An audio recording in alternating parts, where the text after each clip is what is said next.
Eu acho que o primeiro risco que existe é a gente considerar o contemporâneo como algo sucessivo e que veio depois de outros movimentos e chegou-se ao contemporâneo como uma coroação.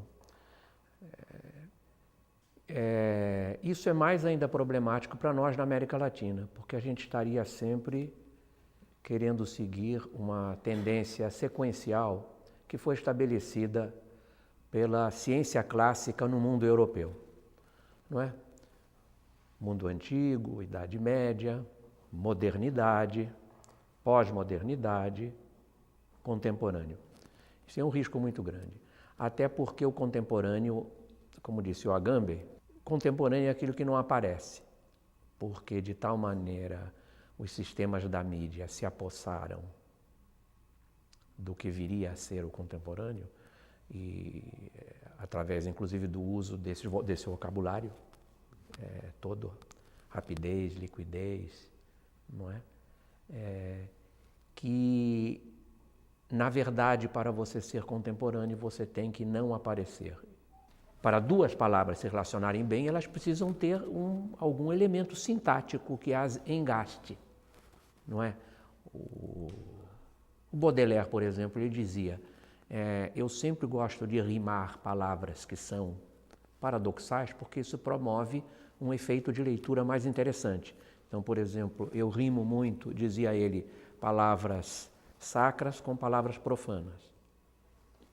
E isso promove uma espécie de faísca. O Bakhtin também fala muito nisso. A reunião entre o familiar e o estranho é que produz um significado novo. Portanto, o fato de que você possa acumular uma quantidade enorme de linguagens num aparelho digital não significa necessariamente que aquilo promove uma significação de melhor qualidade. Pode ser simplesmente um acúmulo, uma aglomeração irrelacional. Então, este é um dos grandes riscos que nós vivemos atualmente. Não é? Outro é de falar muito a palavra contemporâneo. Isto é um risco muito grande, até porque, como o presente está mudando a cada dia, o que vem a ser contemporâneo, o que aconteceu há 10, há 5 anos, agora, no absoluto agora. Então, por outro lado, outro risco grande do contemporâneo é de atribuirmos, com a palavra contemporâneo, atribuirmos a palavra contemporâneo a fatos que já ocorreram há muito tempo. Por exemplo, um antropólogo francês que esteve aqui no Brasil há muito tempo, teve o Pierre Verger e o Roger Bastide. É do Roger Bastide que eu ia falar, escreveu um texto chamado Brasil, País de Contrastes, onde ele mostra que ele escreveu esse livro ser publicado na década de 50, editora de Fel, se alguém se interessar em procurar. Não é? Ele disse: no Brasil, o passado encontra-se sempre mesclado ao presente, civilizações mais antigas estão sempre se encontrando com civilizações mais recentes. Há uma mistura excessiva de coisas as mais diferentes, de tal maneira que os conceitos aprendidos nos países europeus e norte-americanos não nos servem mais. Teríamos que criar noções líquidas que pudessem dar conta de um fenômeno de constante ebulição. Então vocês reparem que as pessoas que escrevem agora sobre essa coisa de linguagem líquida, elas estão contra tudo o que gostariam, sendo retrógradas.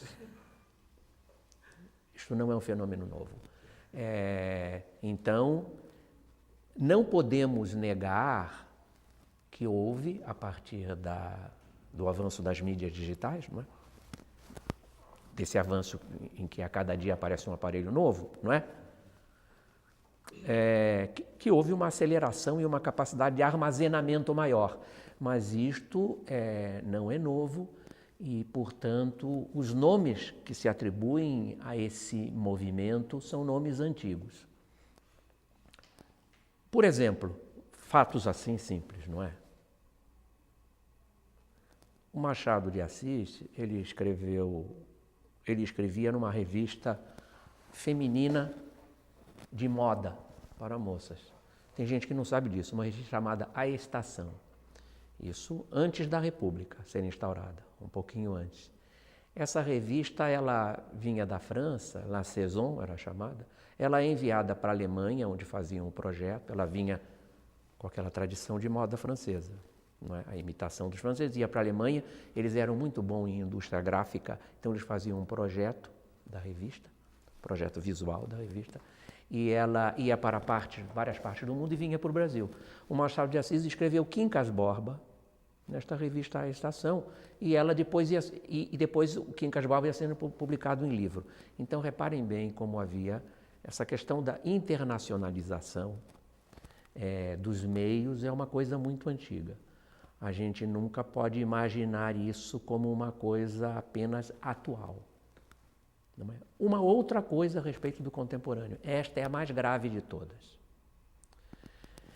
que existe uma rapidez no armazenamento das coisas.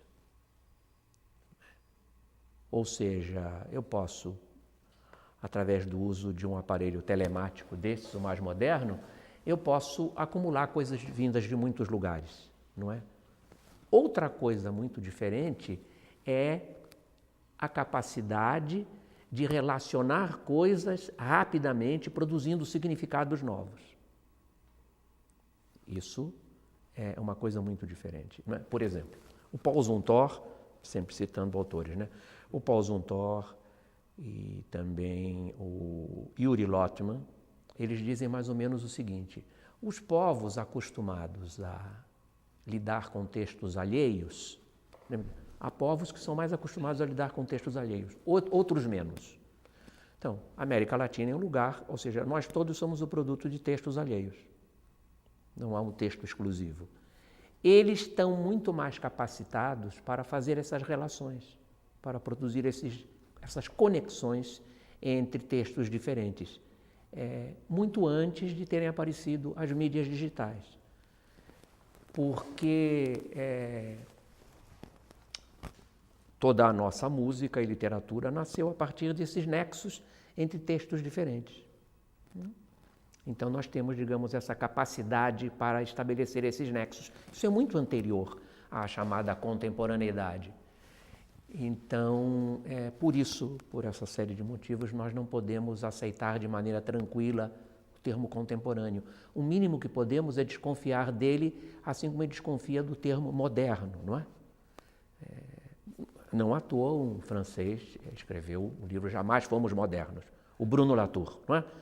Bruno Latour esteve aqui, ele até tem uma entrevista dele na revista Cult, muito interessante, onde ele responde à pergunta inevitável sobre se o Brasil era moderno. Ele disse: vocês não deviam ficar preocupados com isso, vocês parece que pularam este retrocesso. Porque existe um fundamentalismo da modernidade, que é a extrema relação da modernidade com o avanço do capitalismo internacional. Não haveria modernidade na Europa sem o pressuposto da ciência clássica, claro que isso é uma história muito longa, só podemos falar rapidamente, e o avanço do capitalismo. Isso que criou as condições para a ideia de moderno. Ora, o contemporâneo, ele é uma espécie de moderno tacanho, não é? O contemporâneo é pior do que o moderno ainda. Então, a mínima coisa que a gente pode fazer é desconfiar desse termo e procurar catar o que está nos interstícios. É o que todo grande escritor faz. Ao mesmo tempo que as mídias digitais crescem também junto os fenômenos da cultura. A gente não sabe muito o que pode acontecer daí. Então, por exemplo, assim como avançam os celulares, eles ficam cada vez mais modernos, não é? Essa é a palavra, eles se atualizam mais, cresce, por exemplo, enormemente o número de blocos de carnaval. Já viu? Outro dia eu vi um documentário, semestre passado, um documentário sobre o aumento excessivo de blocos de carnaval no Brasil.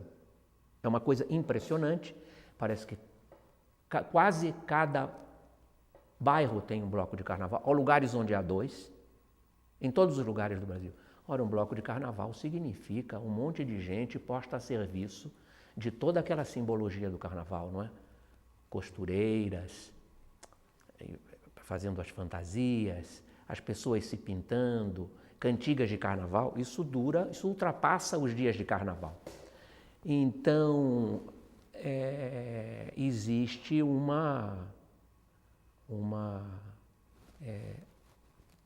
um ajuntamento de fatores que a gente não pode, na verdade, pensar o contemporâneo como uma evolução linear. Esse é o grande risco. Na verdade, então, o que há são sempre encontros entre o primitivo e o atual, o antigo e o atual. E disso nasce um jogo de tensões para os quais as palavras antigo ou contemporâneo são pobres. Devem ser evitadas. É um vocabulário pobre, no mínimo.